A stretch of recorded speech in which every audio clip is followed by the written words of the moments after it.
안녕하세요. 지난 시간에 저희는 하나님의 편재성과 임재성을 다루어 보았습니다. 하나님의 편재성은 우주 만물에 대한 하나님의 존재 방식이라고 말씀드렸고, 하나님의 임재성은 우주 만물 중에서 특별히 인간, 사람에 대한 관계에서의 하나님의 존재 방식이다라고 말씀드렸습니다. 오늘은 이 하나님의 편재성과 임재성에서 기독교인의 신앙생활로 이어지는 그 흐름을 알아보겠습니다. 히브리서 11장 6절에서 하나님의 편재성과 임재성을 믿어야 한다고 말씀드렸습니다. 하나님께서 기뻐하시는 것은 그가 계신 것, 하나님의 편재성과 그가 자신에게 나아오는 자에게 상 주시는 이심, 하나님의 임재성을 믿어야 한다라는 것을 말씀드렸죠. 그런데 기독교인의 신앙생활은 이 하나님의 임재성에서 특별히 발달하는 개념이라고 할 수 있습니다. 특별히 인간과의 관계에서 하나님의 존재 방식이 구원으로 나타나셔서 천국까지 이어지게 만드는 것이 바로 우리 기독교인들이 믿는 신앙, 즉 구원관이고 이것은 하나님의 임재성의 바탕을 둔 것이라고 할 수 있습니다. 하나님의 임재성, 즉 하나님의 인간에 대한 구원을 믿으면 신앙생활이 시작되는 것이라고 할 수 있습니다. 간혹 하나님의 편재성을 믿지만은 하나님의 임재성은 믿지 못하시는 분들이 계십니다. 하나님께서 존재하시고 그리고 천지 만물을 창조하신 것까지는 믿겠는데 하나님께서 사람, 특별히 나를 사랑하셔서 구원해 주셨다라는 것이 어쩐지 믿기지 않는다라는 것이죠. 이런 분들은 교회를 다니시거나 믿음을 가졌다고 주장을 하실지도 모르지만 기독교인이라고 하실 수는 없고 신앙생활을 하신다라고 보기도 어렵습니다. 기독교라는 것은 그리스도를 믿는 것에서 시작되는 개념입니다. 임재성 중 가장 대표적인 것이 예수 그리스도의 성육신 사건과 십자가 대속 죽음이라고 말씀드렸죠.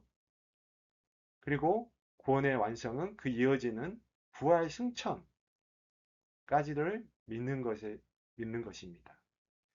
자, 예수 그리스도는 하나님의 임재성 중에서 가장 핵심이고 하나님의 상 중에서 가장 크고 궁극적인 상이라고 말씀드렸죠.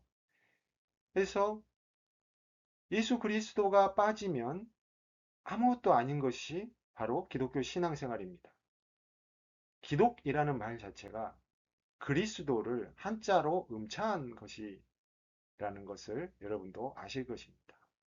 그래서 성경책을 한 단어로 만약에 축약을 해야 된다라고 한다면 주 예수 그리스도입니다. 주 예수 그리스도가 바로 신앙생활의 시작이자 끝이라고 할 수 있는 것입니다. 자, 신앙생활이 무엇인가 라고 한 단어로 말하면 주 예수 그리스도라고 말씀드렸죠. 그런데 이를 조금 더 구체적으로 풀어서 보면 F4라고 할 수 있습니다. F, 네 개의 F인데 Face, Feed, Follow, Festival, 즉 믿음과 공급과 먹이는 것과 그리고 따르는 것과 그리고 마지막에 올 축제라는 것입니다. 첫 번째는 믿음입니다. Faith. 자, 하나님을 기뻐하시게 하는 믿음. 그것은 하나님의 편재성과 그중 특히 임재성, 예수 그리스도를 믿음으로 상을 받는 것입니다. 주 예수 그리스도를 믿는다는 것은 주 예수 그리스도만을 통한 구원을 믿고, 즉, 주 예수 그리스도의 임재성, 그의 성육신과 십자가 대속 죽음, 부활 승천, 이 구원의 핵심을 믿는 것입니다. 주 예수 그리스도의 구원의 핵심은 그러니까 뭐라고요? 그의 성육신과 십자가 대속 죽음, 부활 승천이라는 것이죠. 이것을 믿음으로 우리는 죽었다가 살아난 자, 생명을 얻는 자가 되었습니다. 다음은 feed입니다. feed. feed는 이제 먹는다라는 뜻이죠. 양분을 공급받는다라는 것입니다. 구원이라는 것은 죽은 자를 살리는 것입니다. 믿음으로 구원을 받았고 생명을 얻은 것이죠.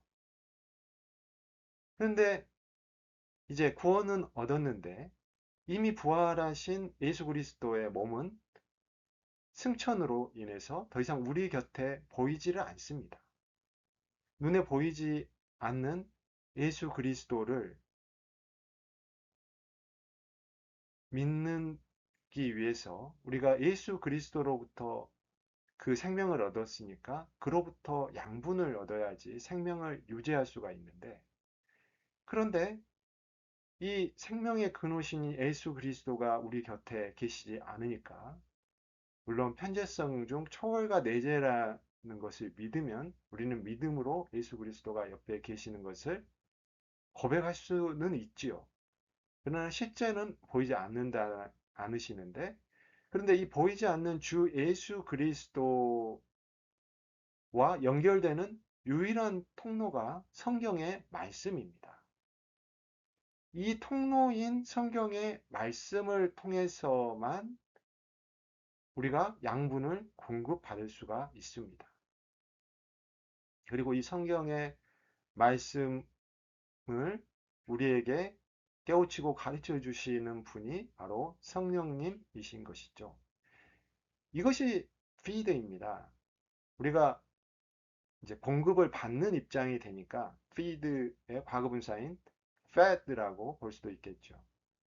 자, 양분인 말씀을 공급받으면 이 영양분의 이 말씀을 가지고 무언가 생명 활동을 해야 됩니다. 이것이 follow입니다. follow. 예수 따른다라는 것이죠. 예수님께서는 제자들에게 나를 따르라고 말씀을 하셨고, 이 말씀은 구원받는 모든 자들에게 공통적으로 적용되는 말씀입니다. 그래서 성경의 말씀을, 생명의 말씀인 성경의 말씀을 공급받으면서 예수님을 따라가는 것이 바로 follow입니다. 성경의 말씀을 따르면서 예수님을 따라가다 보면 그 끝에는 무엇이 옵니까? 페스티벌, 축제가 옵니다. 축제. 자, 신앙생활의 종국은 부활을 포함하는 영원한 생명을 주 예수 그리스도와 함께 하는 날이 온다는 것입니다. 이 팔로우의 과정에서 고난과 어려움이 많습니다. 그러나 이 마지막인 페스티벌에서는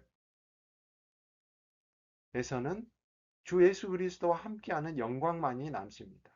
이 사이에는 뭐가 있겠죠? 소망이라는 것이 있을 수 있겠죠. 그래서 팔로우에서 페스티벌로 가는 그 다리는 이 소망이라는 것입니다. 이 신앙생활의 과정을 잘 설명하는 구절 소개해 드리겠습니다. 에베소서 2장의 말씀입니다. 먼저 저희는 허물과 죄로 죽었었죠. 하지만 위대하신 하나님의 사랑으로 예수 그리스도와 함께 다시 살아났다라고 말씀하십니다. 이것은 오직 하나님의 사랑 때문에 그런 것이었습니다. 그래서 이것을 은혜라고 말합니다. 그리고 예수 그리스도와 함께 하늘에 앉히셨다고 합니다. 그것은 너무나 영광스러운 축제, 페스티벌이라는 것이죠. 제가 시간 관계상 6절까지만 소개를 드렸지만 6절 이후에 나오는 말씀들은 구원받은 우리가 선한 일을 하기 위해서 지어진 존재라는 그런 것과 그리고 예수 그리스도 안에서 계속 지어져 가는 존재라는 말씀이 나옵니다. 이런 말씀들은 바로 fed와 follow에 대한 말씀들입니다. 한 번 구원을 받았지만 그 이후에 구원의 과정이 또한 계속된다는 것입니다. 이것을 구원의 계속성과 구원의 일회성과 계속성이라고 표현해 볼 수도 있습니다. 어떤 사람들은 한 번 구원받았으면 끝이니까 그 다음에는 아무렇게나 살아도 돼 라고 하는 사람들이 있는가 하면, 또는 구원을 받기 위해서는 율법적으로 완벽하게 계속해서 살아가야만 돼 라고 이렇게 말하는 사람들도 있습니다. 이러한 양극단의 주장들은 이 구원의 일회성과 계속성을 잘 이해하지 못하라는 그런 결과이고요. 이것은 좀 경계해야 되는 구원관이라고 할 수가 있습니다.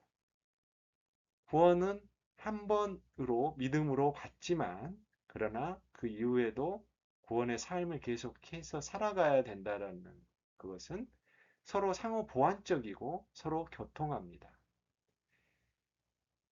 우리는 구원을 받았고 구원을 잃지는 않지만 예수님을 따르는 과정은 반드시 있다라는 것입니다. 그 과정은 결코 쉽지는 않지만 영광의 면류관을 보면서 살아가야 된다라는 것이죠. 십자가의 고난을 예수 그리스도의 구원이라는 기쁨으로 승화하여 보면서 보는 하나님의 임재성의 인생이 바로 기독교인의 신앙생활이라고 할 수 있습니다. 오늘 기독교인의 신앙생활이 무엇인지 살펴보았습니다. 다음 시간에는 이 신앙생활을 구체적으로 하는 구체적인 렌즈, 방법론에 대해서 살펴보겠습니다. 여기까지 따라오시느라 수고 많으셨습니다. 안녕히 계십시오. 다음 시간에 뵙겠습니다.